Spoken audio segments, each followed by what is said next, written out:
how to turn off or on group chat notifications content on VK on Android or iOS phone. Hello guys, in today's video I'm gonna show you how to turn it on or off. First, open VK,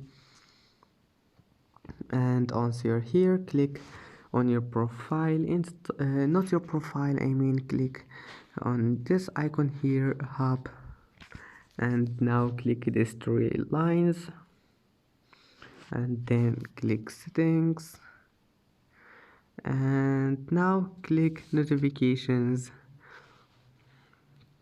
and then click group chat and click name only.